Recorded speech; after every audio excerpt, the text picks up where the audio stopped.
I've been gone for a minute. Now the queen of Facebook and Instagram Live is back, y'all. As always, my lives are full of throwback stories, Rema facts, and conversations with my followers. Random topics range from building an empire to failed relationships, online dating, and much, much more. This show is an archive of these lives from Facebook and Instagram.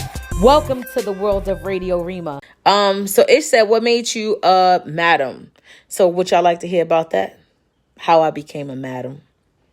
So to define a madam is like a female pimp, right? Type shit. She take care of all the women and everything like that. Doesn't exclusivity mean courting? No, it does not. You could court how many people you want. Today's day. You know what I'm saying? Oh, you still in the industry. Mr. Hoover, have you not noticed who I am today? And why he would ask that of what made me then? See, I could talk about my past. I ain't got a problem with it. That's the thing, right? Like, I have a really dope ass past, but I have like this awesome ass present that I can just talk about the past, right? Like, that shit is so hype. Like, because people think I'm a comedian. Mr. Hutch. What's the difference between dating and courting? I don't know. I think courting somebody is like trying to get their attention. You know what I'm saying? And you're doing things a lot to just that one person. And then dating someone is actually going out with that person, and that's it. So, yeah, I think that's the difference between the two. Is that a big deal? Ain't you married? You just want to hear my take on it? I think I know where you're going with this. So I'm going to go here. When somebody asks someone, right, out on a date, if it's a female, the female should pay. That's my thought. If it's a male, the male should pay. That's my thought. If the male pays, then he should also ask her if she's able to go out because she might have other responsibilities, like childcare expense. And if he asks her to go out, then he should pay childcare expense. Now, y'all going to argue with me for this one, but I get it, and I've gotten it before. So that's my thought. When it comes to courting someone, you are courting them as an individual. You're not dating multiple women. You're dating that person exclusively, right? You're dating that person, and you're just with that one person because you're really trying to make something out of it. Like, you're looking to be in a long-lasting, long relationship with them. So you're courting that person. But when you're dating, you're just dating and trying to find out which one makes your dick hard more, faster. Who you like to be with more, faster. Like, she's cool, but she cracked jokes over there. That one cracks jokes, but she got a fatty. She ain't really got no booty. She stay at her mama's house. She got her own. She got 5 kids. She got 1 kid. She got no kids, but she has no sense of humor. And I don't like her too much. And you're trying to figure out who the fuck you want to be with, so you date like that, right? But courting is when you finally narrowed it in on one person. And you're like, I want to give her everything. I love her so much. She's going to be my baby mother and my wife. And she's going to be my mom and shit like that. Like, that's just what it is, right? Like, you know, I'm going to be everything. What her name sounds like with my last name. What's her ring size? You know, it's funny. I had a whole relationship at the beginning of this year, and I met his mama, his kid, his brother. I even went and got my ring fitted. Jeez whiz. And we still not together. It's over. So anyway, so let's go back to the madam thing, right? I hope I answered the question. I answer any question. I said that right. I'll take the time out to answer any question. So, or when you find somebody you think is wifey, right, Corey? Right? So, madam. So, defining why I was called a madam is different. I got into the adult industry through dealing with my ex. Right? Me and my ex was together, and we went to a swing party. I'm going to tell you back. We're going to go all the way back. So And my name used to be Blue. Hi, Hoover. So what happened was, me and my ex got together at a time where I was still experimenting with women, right? So I was like, yo, we got mad threesomes and shit. So we did that. And then it was like, I got to find you a girlfriend. I got to find us a girlfriend. So I went online and I went to this website called onlinebootycall.com. Onlinebootycall.com still around too. It just looked different. You can't do nothing on it. But back then it was like, it was, I don't know. It was MySpace, onlinebootycall.com. Black Planet was still around. This was like really long ago, right? So went on the line. I met this guy named Jay. Jay goes to me. He's like, oh, I throw couple parties. I would love it if you and your dude would come out. And I'm like, I don't know about that. I don't know. So I ain't know for a long time. And then one day came, we actually went. Now, going to the couple party is a swing party. Now, going to the swing party, I was like, this is going to be different. But when I got there, now they was out in Astoria, Queens. They're not there no more.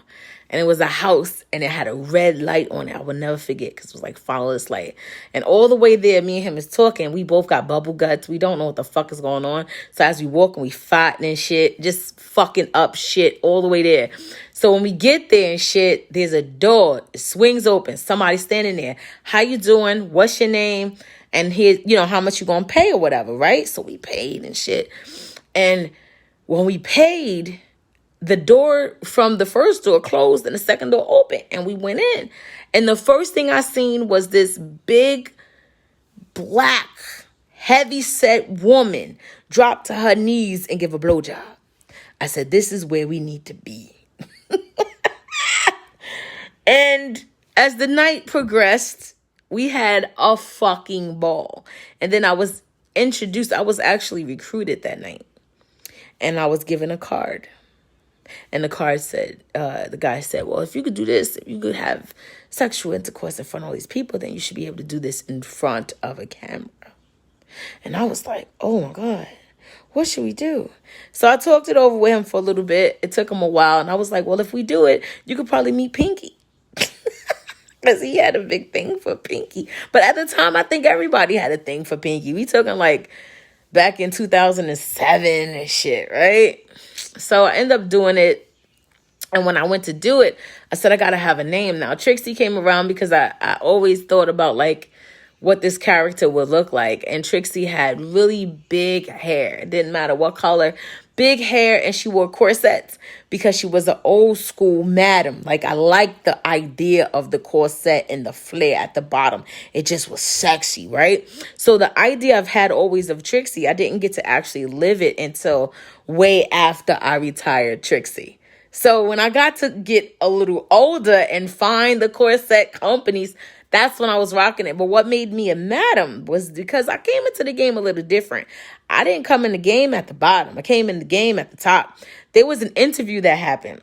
And me and my best friends, I brought them in the game with me, which kind of helped the name of madam or whatever. And they interviewed me on this radio show. The talk show was this talk show that went across the whole United States and above and around. And it was the only BBW underground interview show there was. And I got on the show and I was like, you know who we are. By the time the end of the show, all you hear is us yelling at the top of our lungs, just going ham. I shut the shit down so much. That shit was so funny. That I had people meeting me for the next 2 years talking about that interview. Like for 2 years later, they was like, yo, we wanted to know who these bitches was. Everybody party in New York City. I had to be there. Me and my team was in the building. We was the first team in adult modeling. There was no one else doing teams, and I had a team. So like just knowing that part, as time went on, as I met more girls, I was able to go to a party, talk to the girls, and put them in a certain mindset to get their money. I was able to make sure they got their money so much so that I didn't even care no more about the money I wasn't getting at parties. Because I learned how not to get money at parties. I learned how to get money outside the party.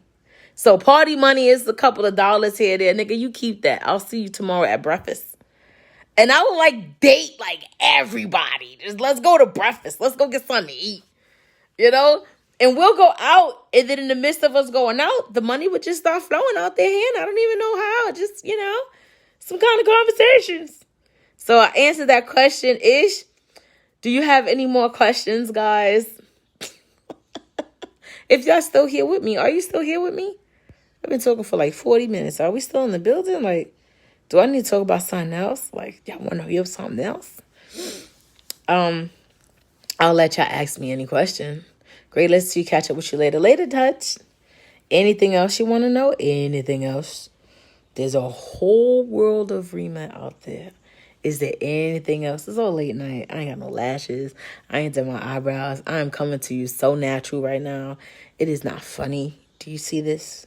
Do you see this? No more questions? That's it? Y'all don't want to hear nothing else? I promise I'm not going to say no more puke stories. Like, I ain't got no more puke stories. That's it. That's it for the puke stories.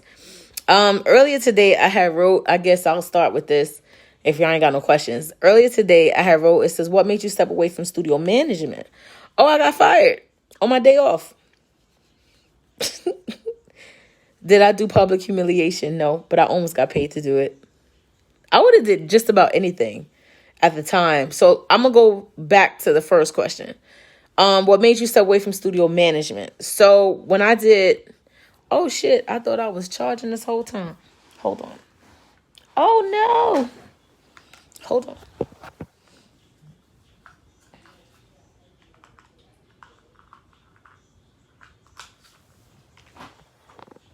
Is that better? No. What are you doing, phone? Let's see. No, it is not better. And it is definitely... What are you doing? This sucks. I think my phone is dying. There we go. Okay. So, that's crazy. This is charging and this is not. All right. So, yeah, really, Craig. I got fired on my day off, too. And it was funny. It was the funny shit ever.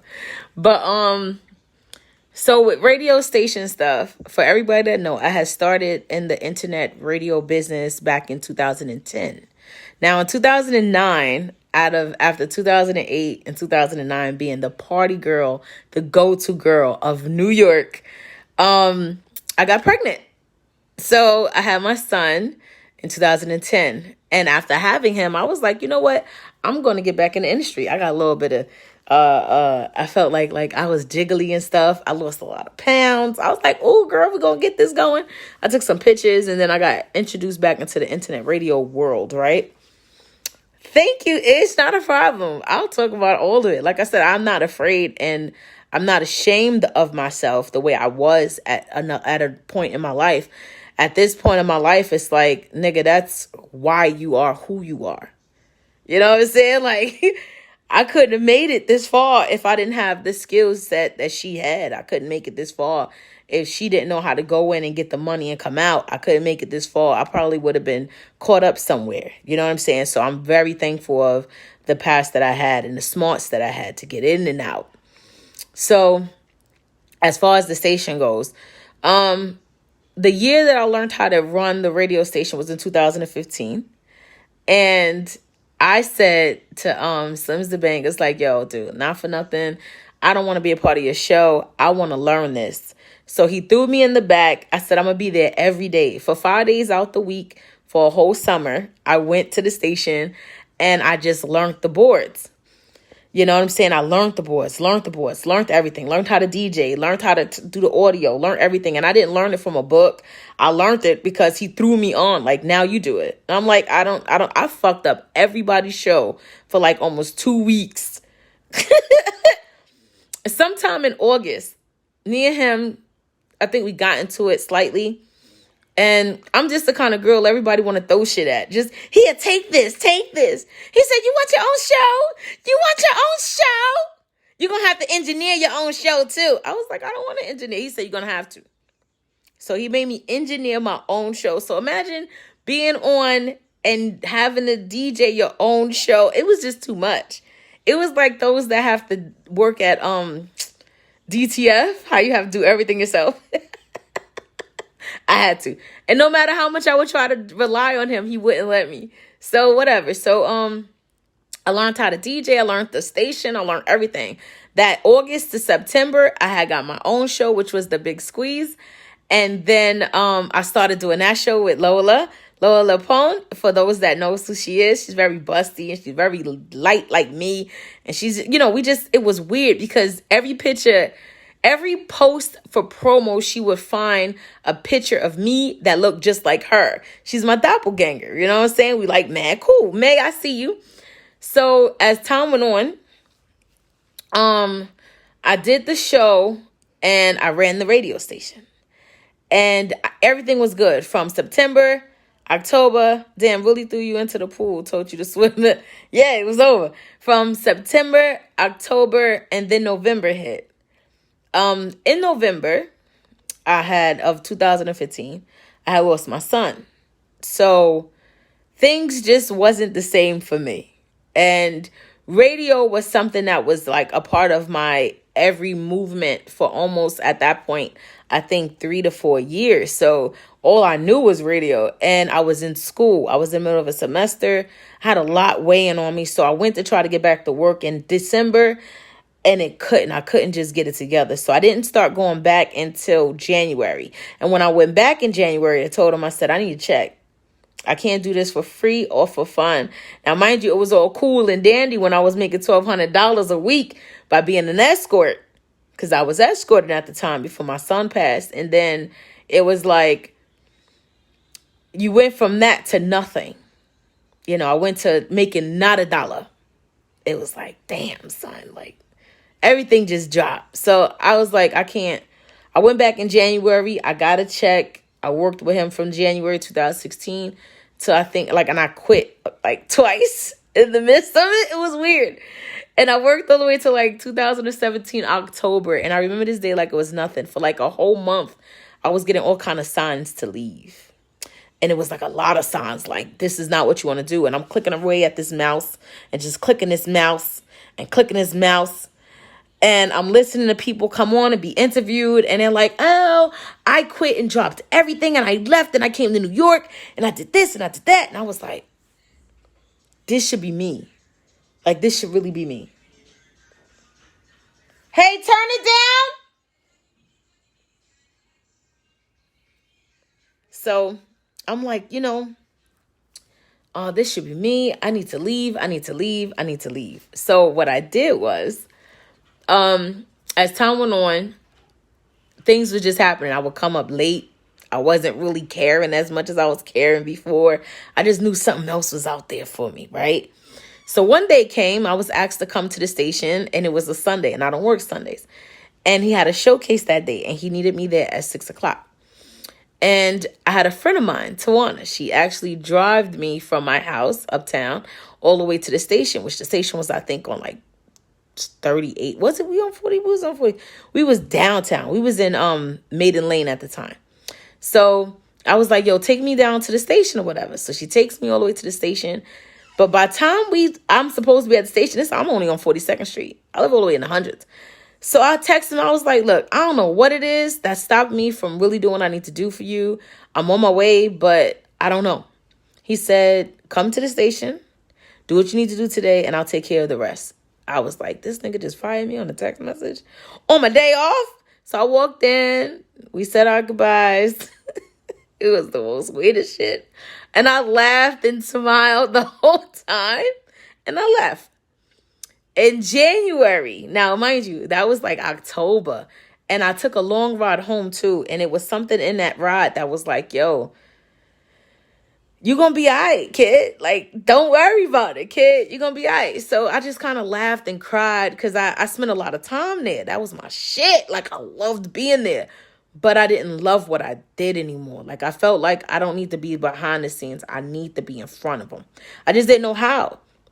And at that point, I had already tasted what the scene of stand-up was and shit like that. So in 2018, January, I started this class.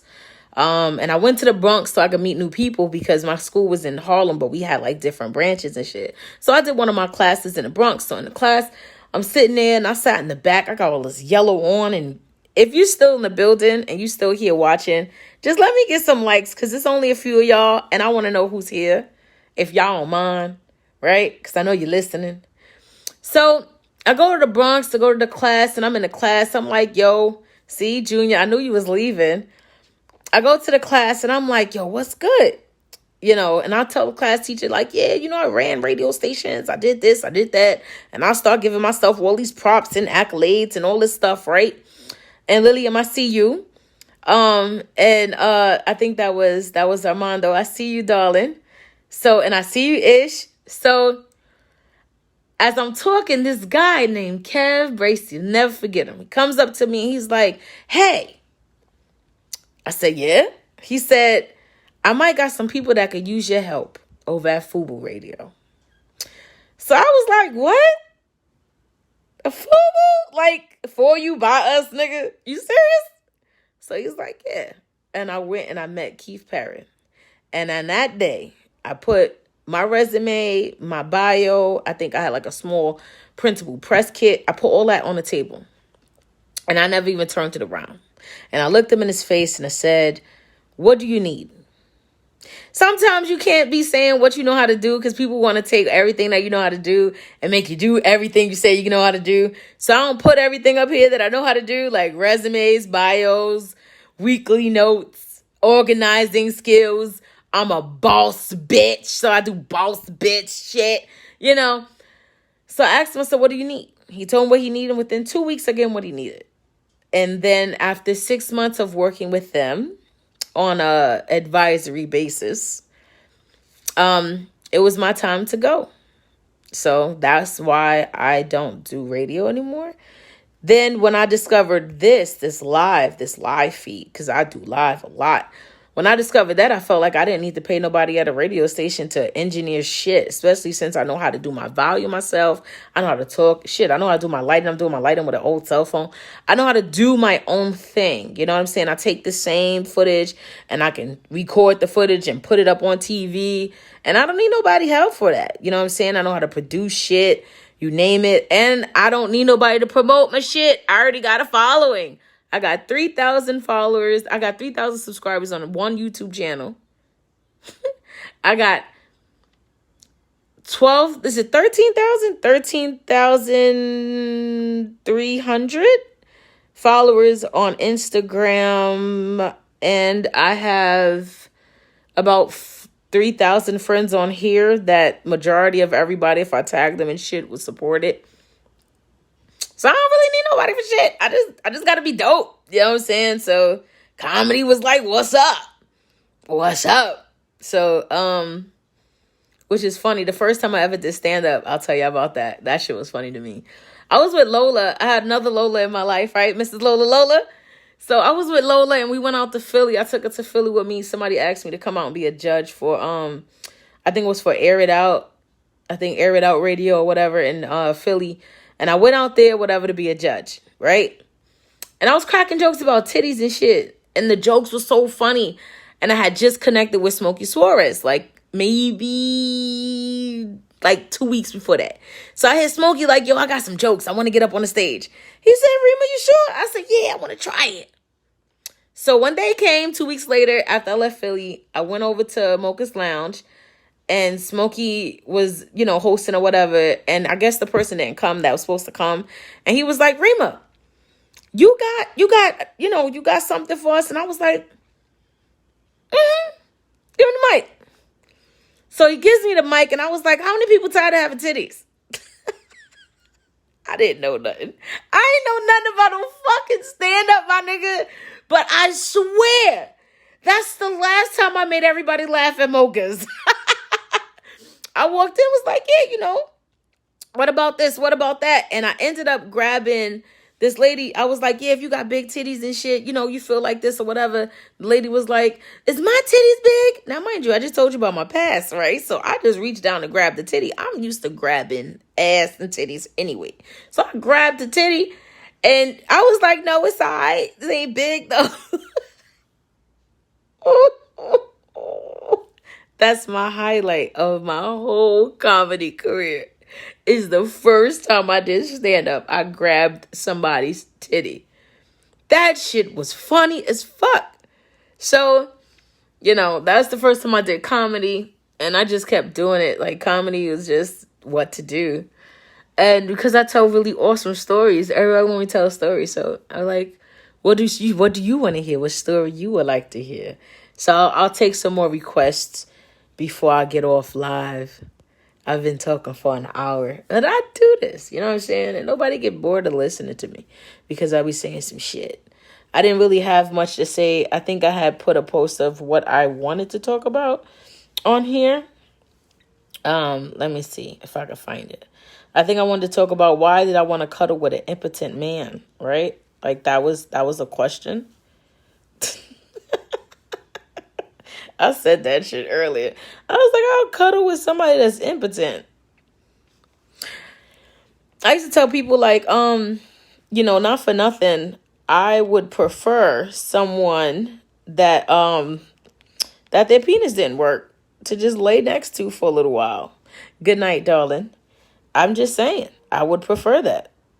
Why? Because, and I'm looking at myself live. I would prefer that because I don't want to bother with nobody. That's real talk. I don't want to be bothered. Oh, there we go. The ideal cuddle buddy would be impotent. How to probably talk to Rema when you hit in her inbox. Can't give your loving to everyone. Oh, there's a lot more to this, right? So that's interesting. All right. So the reason why I said the cuddle thing is because guys don't want to hold you no more. Nobody, like, especially when you single and shit, you don't really want, like, when you single, you got your lists. You got your list of who you're going to sleep with, and you got your list of who you want to sleep with. Like, it's two lists, it's two separate whole total lists of people. Like, hey, I want to, my lips feel dry. It's like, hey, I want to, you know, come over to sleep next to, I just want to call people over to sleep next to me. I don't want to be doing it. So I felt like if I knew somebody that had like an impotency problem, you know what I'm saying, where their stuff don't work, then, or if they was ashamed, they had like a shameful 4 inches or something. And I said this before, and somebody was like, I have I have a happy 6. I said, no, I want you to be ashamed of it so I don't have to touch it. So I could just lay down. That's the kind of shit I'm on. I want to just be able to go to sleep and not worry. Like I woke up one time to somebody like shaking me like this, that I felt it in my sleep. They were just shaking. And I woke up and he's masturbating. I said, oh man. And the fucked up part about it is that he masturbated so hard, he wanted me to wake up. He wanted me to get up. Because once you up and you can see it, you can't unsee it and act like you going back to sleep. You can't just, oh, fuck, you see my eyeballs open. Like, I be, and you know when she up and she be sleep at the same time. Because she don't move. It's weird. Like, you still as fuck. When you sleep, you move a little bit. You know what I'm saying? You just move a little bit. But when you up, you just